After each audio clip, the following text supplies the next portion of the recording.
Hi. My Mama's Vegan started as we started as a ghost kitchen back in 2020, right when the pandemic hit. And it's funny because everyone asked me where I got the name from, and it's like I just woke up with it. So let me ask this, why veganism? How did you get to be a vegan? Well, veganism happened when I first started the business. I started as more so a business that provided healthy options. So I still provided chicken, I still provided seafood, salmon. And what happened was I had a small percentage of plant-based and vegan items on my menu. So what I started to notice is that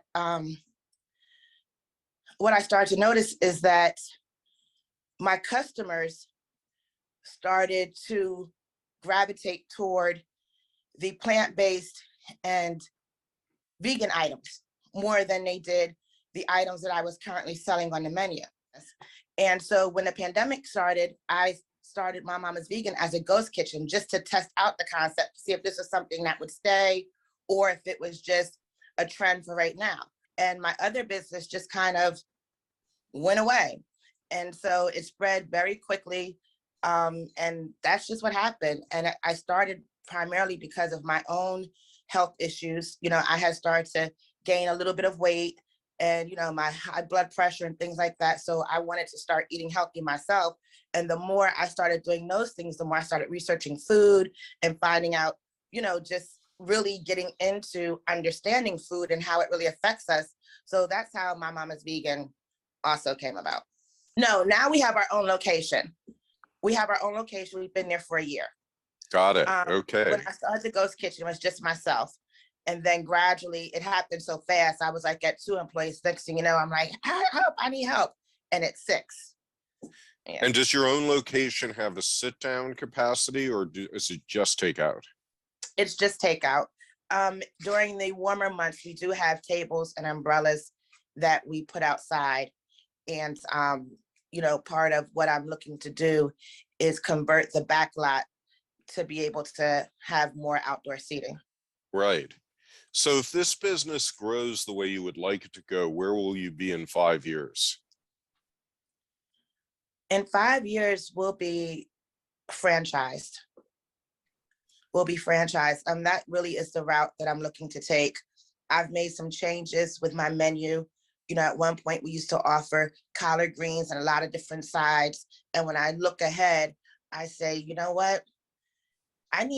My menu has to be something that can be duplicated everywhere, where it's not something where if you add too much salt, and we don't even use salt, but I'm just using that as a reference. If you add too much of this ingredient, it throws everything off, and I find that when you have certain types of sides from a business like mine, it's very easy to stray away from the recipe.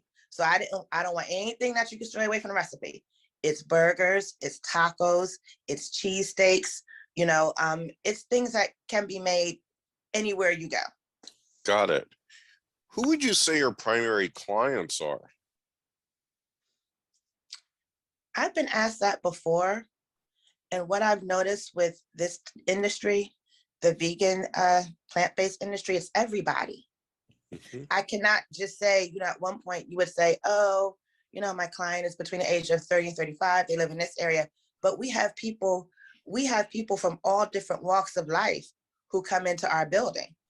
We have all different ages, from toddlers, of course they want their parents, but all the way to senior citizens. We have doctors, we have lawyers, we have every person that you can think of walks through my building. College students, neighborhood kids, so it's really difficult to pinpoint who my customer is. But I will say that they definitely are conscious of what they're eating, their food, they're conscious of, animals, and then so I have those, but then I also have those who now have to make dietary changes for their health. So that they come in, and they want to try it, which is part of what we're really happy about, the fact that our business, because sometimes if you have vegan food and maybe it's not seasoned right, or you get the wrong thing, because it's also all about texture. If you get something that someone who's been vegan their entire life eats, or who's been vegan for a long time, that texture thing, it can turn you off. And you're like, I don't want it anymore. I had it. It was disgusting. So with our menu, that's the great thing about it, is we veganize people's favorite items. So they don't feel like they have to miss, oh, I can never have a cheesesteak again. Yes, you can. You can have one that's vegan. You can have a vegan cheesesteak, and you probably won't really know the difference. So as you've been developing this business, you've needed money along the way to get it started and move it to different stages. How have you financed it so far? Ah. It's really been the dollar and a dream. I make $1. Now let me go see what I can do to make $2. It really has been bootstrap. It really has been, there were no loans. We did get a little bit of assistance, a couple of grants from the city, but when you get maybe a couple of $1,000 and you have a couple $1,000 bills, the same day you get it, it's the same day everything is paid and your slate is wiped clean again.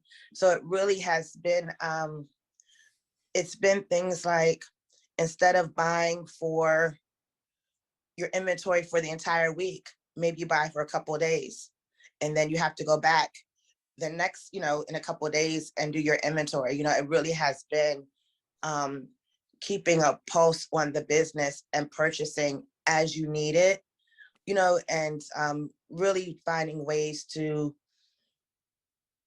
be creative. So it's been out of pocket, Right.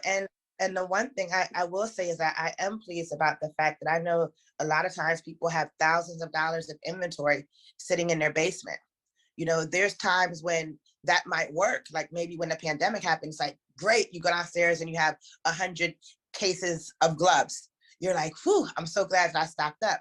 But for someone like me, I can't afford to have thousands of dollars of inventory sitting in my basement. Yeah. Yeah. So have you had any outside investors put money into this so far? Has it all been just bootstrapping? It's all been bootstrapping. Wow. So I understand you are interested in perhaps doing an investment crowdfunding campaign. How much money are you thinking of raising? Funny you ask. We've been live on there for 5 days. So my target goal was 15,000 and my maximum was 40. And in these 5 days, we've already hit the target. We've already raised $20,000. And so we've made our target. So now we have the other 20 for the maximum to raise, and we've only been on there 5 days. And the one thing that stuck out with Mainvest was they had a lot of local small businesses that were similar to mine, and they did very well. Like these were really, because you could read their stories, I'm like, oh, okay, I could relate.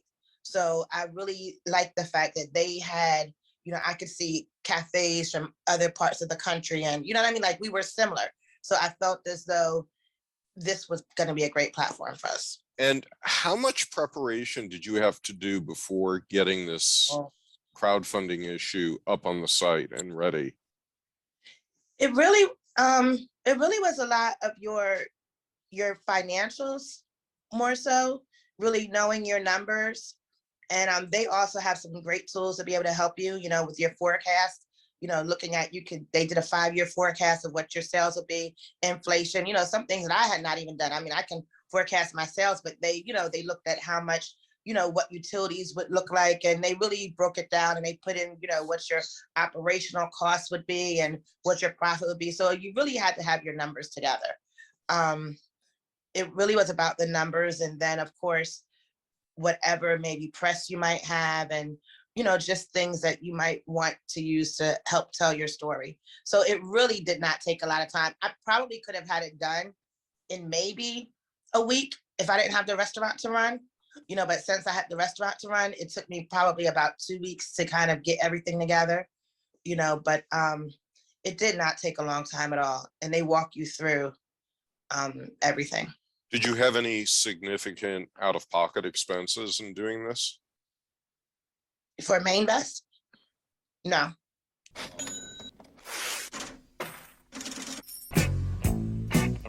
I definitely would do it again. I definitely would do it again. And I would do it to, I don't own my building right now. This is not a building that I own. It's a building that I lease.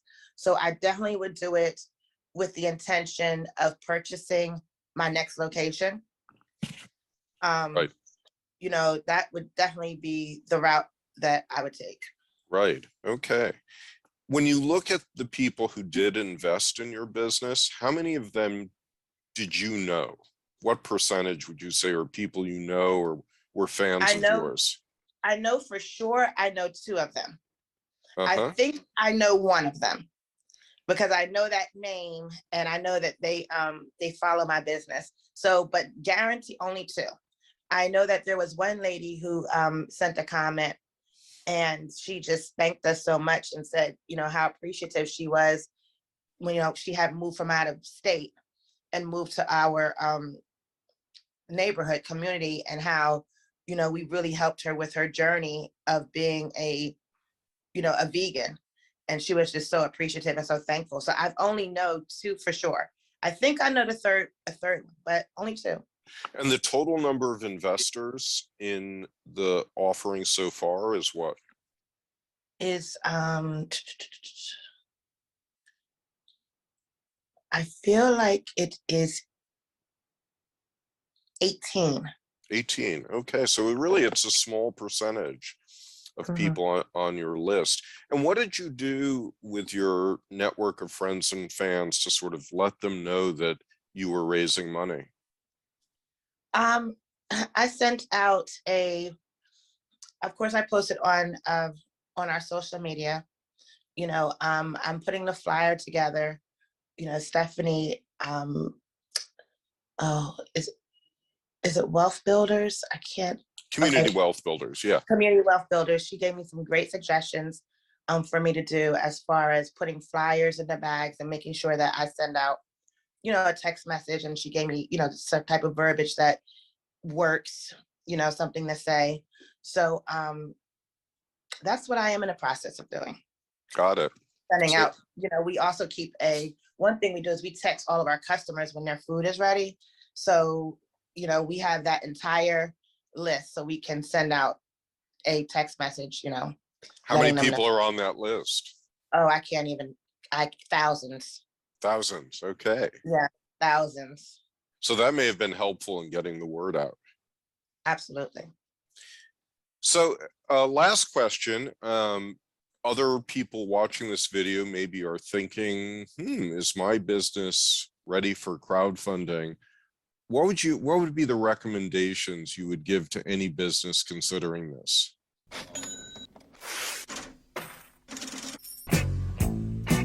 What my expenses would look like, just what my business would look like overall.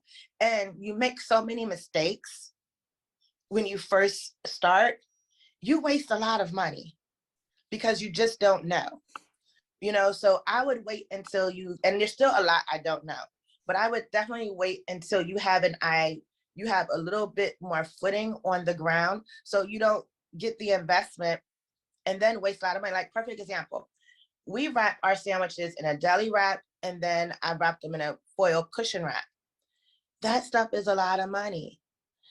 And look, and you say, because I like my stuff to be packaged a certain kind of way when I get it, I don't want it falling all over the place. But aluminum foil wrap could have done the same thing. It's just so many small things that it's easy to, you look back and you're like, I really spent $1,500 every 6 months on this when I could have done it this way. Yes. So I would definitely say wait until you have kind of idea of what you're doing, and you can see some profit, and you've gone through like those growing pains. Like when I started, none of my staff had experience. None of them had restaurant or kitchen experience. I didn't even have it. Never cooked on a commercial grill in my entire life. But now, a year later, I had to go and I had to hire. Now I have like a sous chef. I had to hire people with experience and pay them more.